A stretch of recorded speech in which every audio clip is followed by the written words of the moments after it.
Hi guys, welcome to my channel. So maybe you've seen this over on TikTok, maybe you haven't. Either way, let me show you how to do this.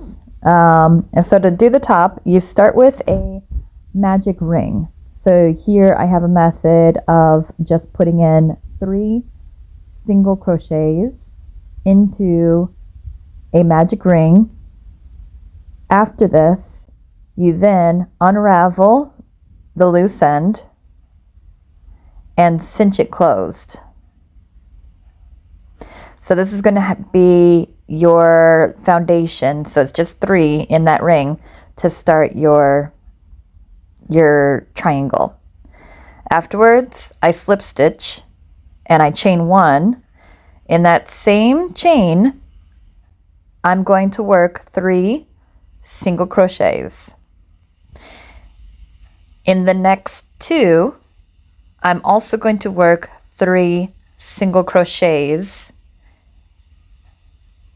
and that will complete round 2.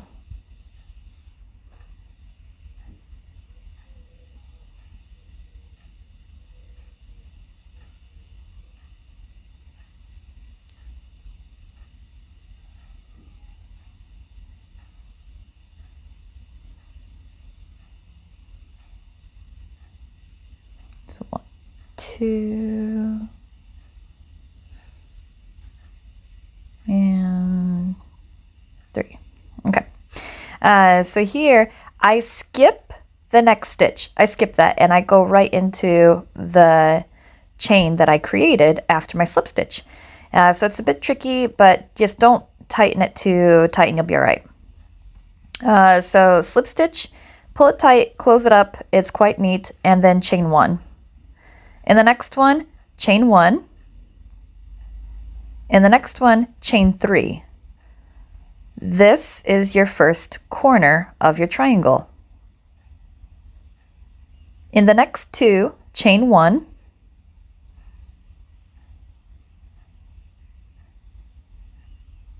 Now chain 3.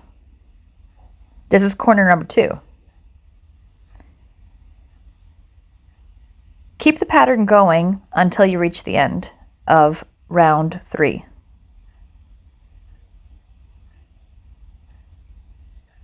And then corner number 3, 1, 2, 3. There you go. And then chain 1 more. And then remember to skip. And slip stitch. It's quite tight. I always tie it so tight. So just slip stitch, and it's okay if you lose your yarn, just pick it back up. And then slip stitch, if you can, slip stitch. There you go. And then chain 1. Now on to round 4, final round. Here you chain 1 twice and then chain 3. That's your corner number 1. After this, you're going to chain 1 4 times and then chain 3 in your second corner. So this is round 4. This is usually where I will introduce my border color. So sometimes you'll see on my designs, I will do an inner color and then a black or a white border color. Okay, so, you know, if I'm doing a color change, when you chain 1, you're going to start using that new color so it blends in, okay? If you guys are into it, I can totally make a video on how to bring in color changes that don't overlap. So yeah. So now we're on to corner number 3. So chain 4, or single crochet 4, sorry. And now single crochet 3 into that corner. 2, 3. And now single crochet twice more. And single crochet. And now slip stitch to close.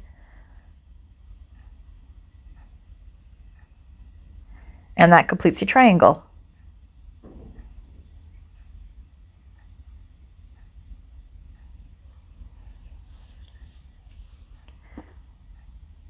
So I created 2 others that have a chain of 4 at the end of it. So you see I still have my working yarn. So let me just reposition this real quick so you can see how the layout would look.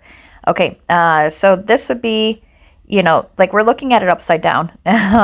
So the one on the bottom would be the topmost catkini, and it's got a loop on the end. Right now I'm closing it off because that's going to be my bottommost triangle of the catkini piece. And so that's going to hang, you know, close to like the animal's belly. But then the other one that you see at the very bottom there with the loop, that's going to be up towards the neck. And so just because I like to simplify my life and not deal with too many loose ends to tie up, I chain 4 and I leave a loop before I close before I cut the yarn away. Okay, so now I'm connecting things. I'm connecting this chain of 3 that I've made of the 3 triangles. So to do this, you loop through that working yarn you left open and you grab the second of the 3 loops that you created in that top corner, in the second corner of your triangles. So grab the second chain that you've made for yourself. So that will always be the point of your triangle. There you go. So this is it, nice and neat. Now it's going to be time to take care of those ends. So let's do it.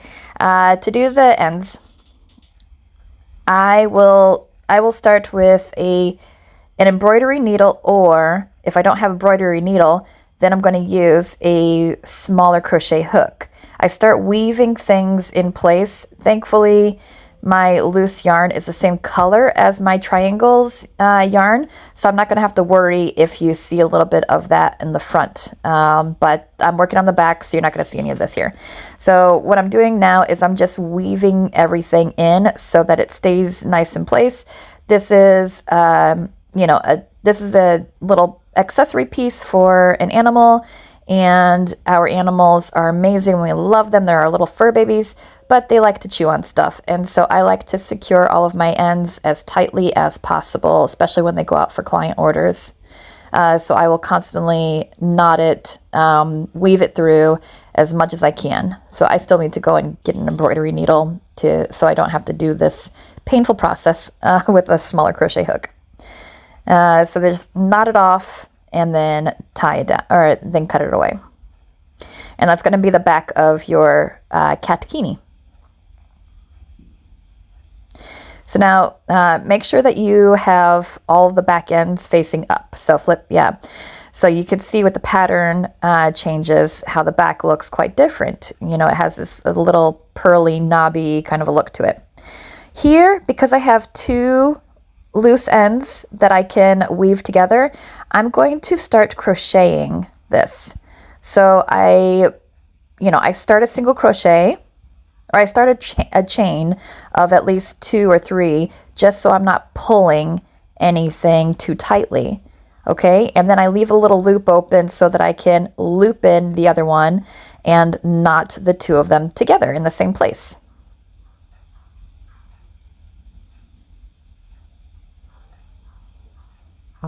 Okay, so I've got those 2 together. I'm going to cinch it closed so that it's at least knotted. Now I'm going to do a magic knot. If you haven't seen this before, it's wild. You can cut it down as close as you want and it'll never come undone. If you want a tutorial on this, I could totally show you.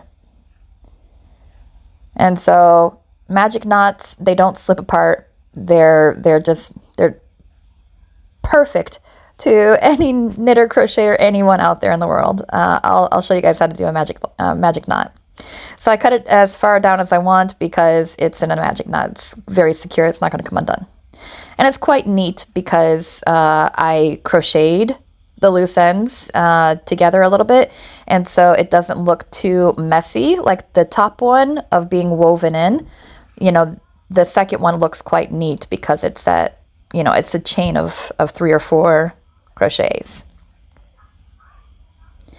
Okay, so here I'm going to do the same process as like just like I did with the second triangle. So I'm going to do a chain of 3. I'll leave a little loop open so that I can bring in that middle loose end. Okay, and now I'm going to do a chain of 2 with this one so that I can weave it into the collection of 2 loose ends in the middle. Okay, so sometimes it's very tight to get these guys to move. Okay. All right, so I got it. Okay, so a chain of 2, maybe 3. 1, 2. Okay, and then that should be enough of length. And now I'm going to go back into the open loop that I have down here, and I'm going to draw in that loose end. So now I can close it. Okay.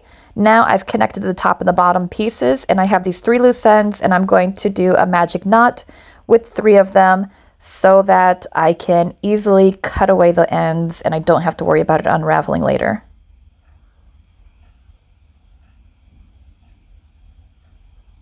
And I can pull as tight as I want because the knot will just stay secure where it is, and it won't cause pressure on the top or the bottom of this triangle piece.